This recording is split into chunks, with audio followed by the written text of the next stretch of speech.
ही महत्त्वाची बातमी आहे ती ठाकरेंच्या शिवसेनेच्या टीझरची। संजय राऊत यांनी ठाकरेंच्या घेतलेल्या मुलाखतीचा टीझर प्रदर्शित करण्यात आलाय। आपल्यासोबत राज ठाकरे सुद्धा आलेले आहेत असं वक्तव्य यामध्ये उद्धव ठाकरे यांनी केलेलं आहे। 19 आणि 20 जुलैला सर्व प्रश्नांची उत्तरं मिळतील, रोखठोक उत्तरं यामध्ये पाहायला मिळणार आहे। संजय राऊत यांनी उद्धव ठाकरे यांची ही मुलाखत घेतलेली आहे। राज ठाकरे आणि उद्धव ठाकरे हे एकत्र मराठीच्या मुद्द्यावर एकत्र आल्यानंतरची उद्धव ठाकरे यांची ही पहिली मुलाखत आहे। आणि आता बातमी येते ठाकरेंची सेना आणि मनसे संदर्भातली। युती संदर्भात काय निर्णय घ्यायचा तो मी घेईन, युतीबाबत योग्य वेळी बोलेन, तुम्ही काहीही बोलू नका असं वक्तव्य अनौपचारिक गप्पांमध्ये राज ठाकरे यांनी केलंय। त्यामुळे ठाकरे बंधूंच्या युतीचा सस्पेन्स कायम असल्याचं पाहायला मिळतं। तर आधी पालिका निवडणुका जाहीर होऊ द्यात, युतीवरून विचारलेल्या प्रश्नाला उद्धव ठाकरेंनी सुद्धा असं उत्तर दिलंय। ठाकरेंच्या शिवसेनेनं युतीबद्दल टाळी दिली असली तरी मनसेकडून मात्र सावध पवित्रा घेण्यात आलाय। युती संदर्भात काय निर्णय घ्यायचा तो मी घेईन आणि योग्य वेळी बोलेन असं राज ठाकरे यांनी म्हटलंय। कार्यकर्त्यांनी आणि पक्षातल्या नेत्यांनी युतीबद्दल बोलू नये अशा सूचना सुद्धा राज ठाकरे यांनी दिल्यात। मराठीचा विजयी मेळावा हा मराठी पुरताच होता, त्याचा राजकारणाशी संबंध नाही अशी राज ठाकरे यांची भूमिका आहे। नोव्हेंबर-डिसेंबरच्या दरम्यान चित्र पाहूनच युतीचा निर्णय घेण्यात येईल असं राज ठाकरे म्हणाले। निवडणुकीच्या तयारीला लागा, मतदार याद्यांवर बारीक काम करा असं राज ठाकरे यांनी पदाधिकाऱ्यांना सांगितलं आहे। इगतपुरीमध्ये मनसे पदाधिकाऱ्यांना मार्गदर्शन करताना राज ठाकरे यांनी हे वक्तव्य केलं आहे। राज ठाकरे यांच्या या वक्तव्यामुळे युतीचा सस्पेन्स आणखी वाढलाय। बाळा नांदगावकर यांनी सुद्धा मनसेची एकट्यानं लढण्याची तयारी असल्याचं म्हटलंय। तर महाराष्ट्राच्या हितासाठी उद्धव ठाकरे आणि राज ठाकरे एकत्र बसून निर्णय घेतील असं संजय राऊत यांनी म्हटलंय। वेळ आली तर मनसे ही एकटी सुद्धा लढू शकते महापालिका, म्हणजे आहेच ना ते आतापर्यंत निवडणुका त्याच्यात लढवल्या ना। आतापर्यंत गेले 20 वर्षात आम्ही एकटा जीव आणि सदाशिवच होतो, वेगळं कोणीच नव्हतं। आमच्यासोबत आम्ही एकटी लढत होतो, त्यामुळे आमच्या कार्यकर्ते ती जी बांधणी चालू आहे ना, आमचे निरीक्षक आम्ही सगळी मंडळी जातोय, कार्यकर्त्यांना भेटतोय, काय करावं काय करू नये हे त्यांना सांगतोय, त्यांच्याकडून रिस्पॉन्स येतोय।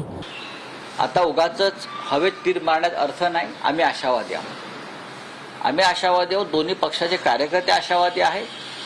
महाराष्ट्राच्या हिताचं जे करायचं आहे त्या संदर्भात माननीय उद्धव ठाकरे राज ठाकरे एकत्र बसून निर्णय घेतील ना, मला माहिती आहे। आणि प्रकरणामध्ये एकूणच पक्षानं मला साथ दिली नाही अशी खंत प्रकाश महाजनांनी व्यक्त केली आहे। मनसेमध्ये आता दिवाळी सुरू आहे, मात्र माझ्या घरी अंधार आहे अशी नाराजी प्रकाश महाजन यांनी व्यक्त केली। प्रवक्त्यांना तुम्ही इतकं तुच्छ समजता का असा सवालच प्रकाश महाजन यांनी केलाय। तर माझी भक्ती खरी असेल पांडुरंग मला बोलवेल असं देखील प्रकाश महाजन यांनी म्हटलंय। लोकांची नाराजगी आणि तुम्ही त्याला बोलवत नाहीत, काय काय करायला पाहिजे? काय म्हणजे मला सोडा, माझ्या घरच्या समोर मी काय तोंड दाखव? घरचे म्हणतील हेच तू काम करतोस, म्हणजे पक्षात आज दिवाळी आहे, पक्षामध्ये आज जल्लोष आहे आणि माझं घर मात्र अंधारात आहे। काय मला काय वाटलं नसेल मला सांगा ना? मी सगळं दुःख विसरलो होतो। नारायण राणेच्या प्रकरणात पक्षाने मला साथ दिली नाही, दुःख विसरलो मी, तरी मी कामाला लागलो। माझं काय चुकलं असेल? ठीक आहे, चुकलंय, तुम्ही माझा कान धरू शकता, जो काम करतो तोच चुकतो। सगळ्यांना माफी मलाच फाशी, कसला क्रायटेरिया आला? 8 प्रवक्ते 7 जणांकडे विविध पद आहेत, त्याच्यामुळे ते सगळे तिथे आहेत। मग ते फक्त माझ्यासाठीच क्रायटेरिया होता काय? कशामुळे असं वागताय? जर आम्हाला तुम्हीच किंमत नाही देणार तर बाकीचे काय किंमत देतील? आणि आता बातमी येते नितेश राणे आणि आदित्य ठाकरे यांची दोघांमध्ये टशन पाहायला मिळते। नितेश राणेंकडून आदित्य ठाकरेंच्या आवाजाची नक्कल करण्यात आली, त्यानंतर नितेश राणेंना पाहून आदित्य ठाकरे कचरा शिशिशी असं म्हणाले। त्यामुळे अधिवेशनाच्या काळामध्ये आदित्य ठाकरे आणि राणे बंधूंमध्ये चांगलीच टशन पाहायला मिळाली।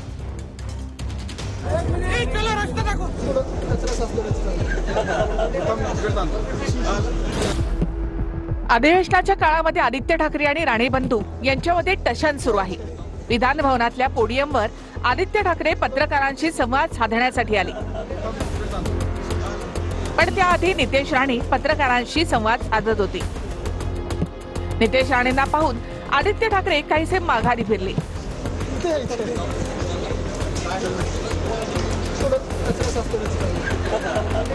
त्यानंतर काय झालं असं भास्कर जाधवांनी आदित्य ठाकरे यांना विचारलं. त्यावर थोडा वेळ थांबू, कचरा साफ करायचं सुरू आहे असा टोला आदित्य ठाकरेंनी लगावला.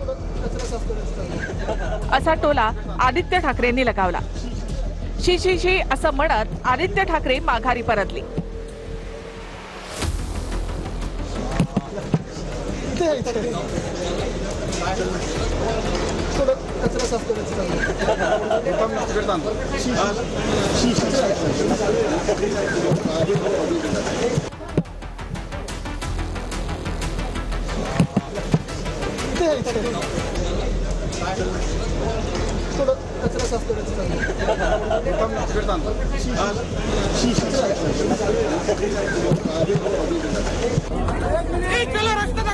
काही दिवसांपूर्वी विधान भवन परिसरात आदित्य ठाकरे आणि नितेश राणे आमने सामने आले होते.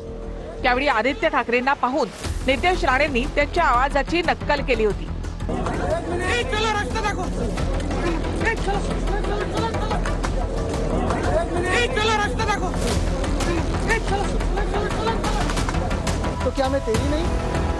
तर विधानसभेमध्ये आदित्य ठाकरे आणि निलेश राणे यांच्यामध्ये सुद्धा चांगलीच खडाजंगी झाली होती. संजय शिरसाट आणि संजय गायकवाड यांच्यावर टीका करताना आदित्य ठाकरेंनी चड्डी बनियान गँग असा उल्लेख केला होता. चड्डी बनियान गँग काय करतात, कोणासाठी वापरताय हे शब्द? त्यावर हिम्मत असेल तर नाव घेऊन बोला असं चॅलेंज निलेश राणे यांनी दिलं होतं. बोलून दाखवा हे शब्द कोणासाठी होते. मी माझी सहानुभूती मुख्यमंत्री महोदयांबरोबर आहे. त्यांचं युती धर्म त्यांना पाळणं गरजेचं आहे की ज्या लोकांसोबत ते बसलेत, जे बाकीच्या गटांमध्ये आहेत, चड्डी बनियान गँग ते काय करतात. त्याच्यात एक गोष्टी आहे, त्याच्यात काही केलं त्या चड्डी बनियान गँगने, कुठे जाऊन बुक्का मारतात, कुठे जाऊन काही करतात. तर काय करतात ते मग येऊन, कारण त्यांच्यावर कारवाई तर होत नाही, ते काय बोलतात, मुख्यमंत्री महोदय येऊन सांगतात की पहली गल है की सारी गलती मेरी नहीं, चल जी है वी तो क्या मैं तेरी नहीं. आणि मग मुख्यमंत्री कारवाई करू शकत नाहीत. आणि जे काही हे चड्डी बनियान गँगचं चालू आहे त्याच्यावर कठोर कारवाई होणं गरजेचं आहे. एवढी भीती वाटत असेल बोलायला तर सभागृहामध्ये असे शब्द वापरू नका. वापरायचे ना असे शब्द. कोणासाठी वापरताय हे शब्द? कोणासाठी शब्द होते हे? कोणासाठी शब्द होते? हिम्मत असेल तर त्यांनी बोलून दाखवावं हे शब्द कोणासाठी होते. रुलिंग मधून शब्द ह्यात काढून टाकावं, यात त्यांनी स्पष्ट करावं. हिम्मत असेल तर नेमकं ते कोणाबद्दल बोलत होते एकदा स्पष्ट करावं सभागृहामध्ये. बघूया हिम्मत. टेस्लाचं भारतामधलं पहिलं शोरूम मुंबईमध्ये सुरू झालेलं आहे. मुख्यमंत्री देवेंद्र फडणवीसांनी बीकेसी मधल्या या शोरूमचं उद्घाटन केलं आहे. मुख्य म्हणजे महाराष्ट्र सरकारच्या नियमांचं पालन करत टेस्लानं या शोरूमची पाटी मराठीमध्ये लावण्याला प्राधान्य दिलं. टेस्लाचं देशातील पहिलं शोरूम मुंबईत. फडणवीसांनी केलं उद्घाटन. एलन मस्कची टेस्ला आता भारतात. 5 सेकंदात 100चा स्पीड, 15 मिनिटात फुल चार्ज. 15 मिनिटांच्या चार्जिंग मध्ये 500 किलोमीटरचं अंतर कापणार. ऑटो पायलट मोडची व्यवस्था. किंमत 61 लाखांपासून सुरू. मुंबईतील वांद्र्यात सुरू झालेल्या या शोरूमचं मुख्यमंत्री फडणवीसांच्या हस्ते उद्घाटन झालं. महाराष्ट्र हे ईव्ही करता, इलेक्ट्रिक मोबिलिटी करता आता फेवरेट डेस्टिनेशन झालाय. मुंबईमध्ये ते 4 मोठे चार्जिंग स्टेशन्स आणि 32 चार्जिंग इन्फ्रास्ट्रक्चरच्या फॅसिलिटीज हे तयार करतायत. या कारची खासियत अशी आहे की 15 मिनिटात चार्जिंग होईल आणि 600 किलोमीटर ती चालेल. टेस्लाचं हे देशातील पहिलं शोरूम आहे. या शोरूमच्या निमित्तानं एलन मस्क यांची टेस्ला आता भारतात दाखल झाली. भारतातल्या या पहिल्या शोरूमची पाटी टेस्लानं मराठीत लावली आहे. टेस्ला कारचं पहिलं शोरूम जे आहे ते मुंबईमध्ये उघडण्यात आलेलं आहे. लवकरच रजिस्ट्रेशन देखील सुरू होणार आहे. परंतु टेस्ला कार जी आहे ती संपूर्णपणे इलेक्ट्रिक असणार आहे आणि पर्यावरणपूरक जी आहे ती टेस्ला कार असणार आहे. त्याच्यामुळे याचं चार्जिंग स्टेशन नक्की कशा पद्धतीचं असेल हे देखील आपण पाहणार आहोत. मुंबईत एकूण 4 चार्जिंग स्टेशन आहेत ते टेस्लाच्या वतीनं उभारण्यात आलेले आहेत आणि आणखी 16 चार्जिंग स्टेशन उभारण्याचा प्रस्ताव जो आहे तो टेस्लाकडे आहे. तर एका तासामध्ये पूर्णपणे गाडी ही चार्ज होऊ शकते आणि चार्ज झालेली गाडी जवळपास 600 किलोमीटर धावू शकते अशी माहिती जी आहे ते टेस्लाच्या वतीने देण्यात आलेली आहे. विधानसभेमध्ये शंभूराज देसाई ठाकरेंच्या आमदारांवर चांगलेच भडकले. आमची लायकी काढू नका अशा शब्दात शंभूराज देसाई यांनी सुनावलेला आहे. वांद्र्यामधल्या पुनर्विकास प्रकल्पावरून आमदार वरुण सरदेसाई यांनी प्रश्न विचारला होता. यावर उत्तर देताना शंभूराज देसाईंनी ठाकरे सरकारच्या काळामध्ये काहीच झालं नाही असं उत्तर दिलं. यानंतर ठाकरेंच्या शिवसेनेचे आमदार आक्रमक झाले. हे पाहून मंत्री गुलाबराव पाटील हे सुद्धा शंभूराज देसाई यांच्या समर्थनासाठी उतरले. पॉइंटेड प्रश्न हा आहे, काही टाइम बाउंड आम्हाला उत्तर मिळू शकेल का की बाबा 6 महिन्यामध्ये वर्षभरामध्ये आम्ही या जमिनीचं हस्तांतरण हे महाराष्ट्र सरकारच्या नावावर करून घेऊ किंवा आम्ही एनओसी मिळू. मला केवळ टाइम बाउंड उत्तर मिळेल का, बैठक घेऊ आणि आम्ही पत्र घेऊ, हे टाइम बाउंड उत्तर झालं नाही एवढा माझा प्रश्न. 2019 ते 2022 या 2.5 वर्षामध्ये या प्रकरणाचा एकदाही पाठपुरावा तत्कालीन राज्य सरकारनं केंद्राकडे केलेला नाही. ऐका ना, आता काय मी उत्तर देतोय ना, मी उत्तर देतोय. अरे 19 ते 22 काय झालं? अरे 19 ते 22 काय झालं सांगा ना. अरे उत्तर देता ना, माझ्याकडे पाहून मंत्री 19 ते 22 काय झालं? एकही पत्र दिलं नाही, एकदाही पाठपुरावा केला नाही. कोणाचं सरकार होतं 19 ते 22?